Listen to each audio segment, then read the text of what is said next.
Hey guys, so I had every intention today to give you guys a holiday dessert video, but then I was like, I can't just eat desserts by themselves, so why not smoke some ribs? And then I was like, I love ribs. Why not just do a rib video? Then on my way home, I heard an ad on the radio for the McDonald's McRib and how it's back. I'm making ribs. Why not try to make my own McRib? I can't just make a normal McRib sandwich. That's been done a million times. So what can I do that's different? So today we are making a Japanese style McRib sandwich, and I promise you it is life-changing. Let's do it.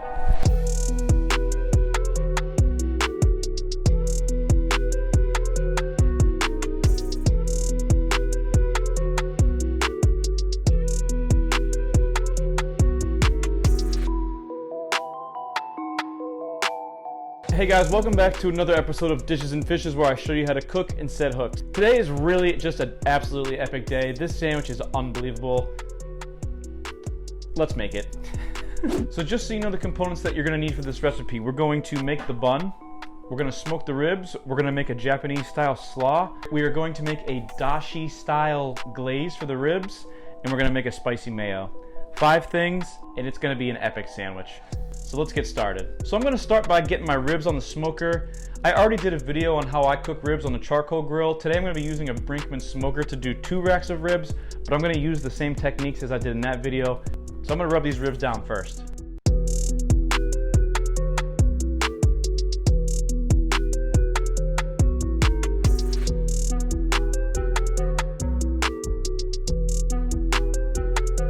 All right, so ribs on the smoker, I'm gonna cook them at 225 to 250 for 5 hours, just like I went over in my other video. And I'm gonna use mesquite chips today. All right guys, now that our ribs are on the smoker, it's time to make our hoagie rolls. So what you're gonna need for the hoagie rolls is 1 3/4 cups of flour, 1 tablespoon of sugar, 1 teaspoon of salt, 1 package of instant yeast, which is 1/4 ounce, 1 1/2 tablespoons of butter, and 3/4 cup of warm water. So start by combining your yeast in your warm water. Make sure it's not hot or else you'll kill all the yeast. In the bowl of a stand mixer, put in your flour, your sugar, and your salt. Whisk that together until it's incorporated. Now put that bowl in the stand mixer, put it on low speed, and slowly dump in your yeasty boys. Turn the machine off when you do this, but push your mixture down in order to make sure it all mixes. When it's starting to look like dough, add your butter 1 square at a time. Mix that until it's all incorporated. Now place that dough on a lightly floured work surface. Work your way around the dough and fold all the ends to the middle to make a nice ball. Flip it over so it's seam side down and roll it on your work surface to make it a nice uniform shape. Then put that baby in a greased bowl so it can proof. Rub some of the oil on the plastic in case the dough rises into the plastic. Once it triples in size, take it out and punch or people's elbow the air out of it.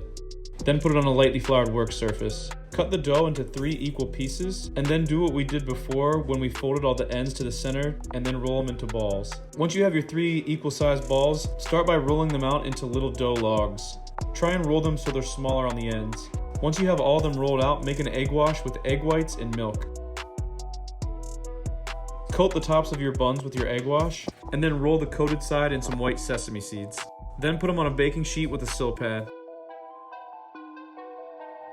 Once they're on the baking sheet, we're going to wrap them in greased plastic wrap again, and then we're going to put them back on our counter to proof. After this, they should be roughly the size of your bun.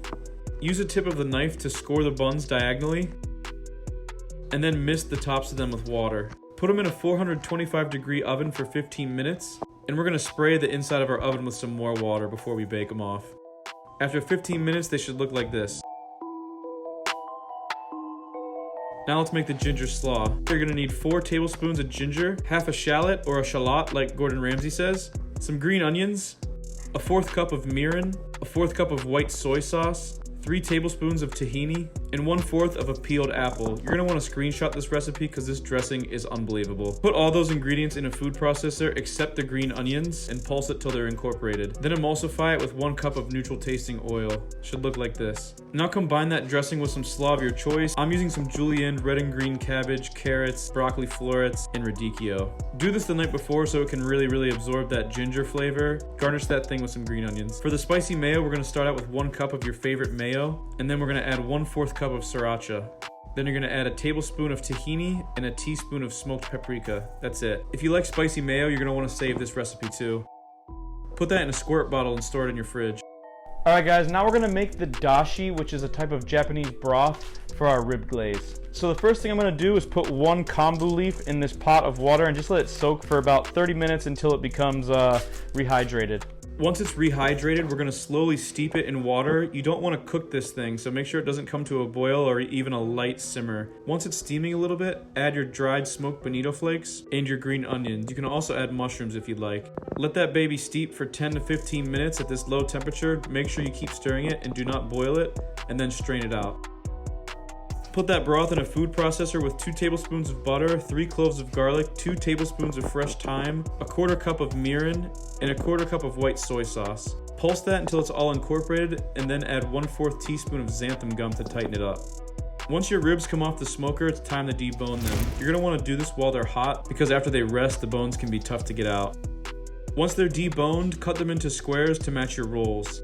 Then put some of your dashi glaze over the top of them. Take one of your rolls and cut it in half so we can toast it. Spread some mayo on the bun and then throw it in a saute pan.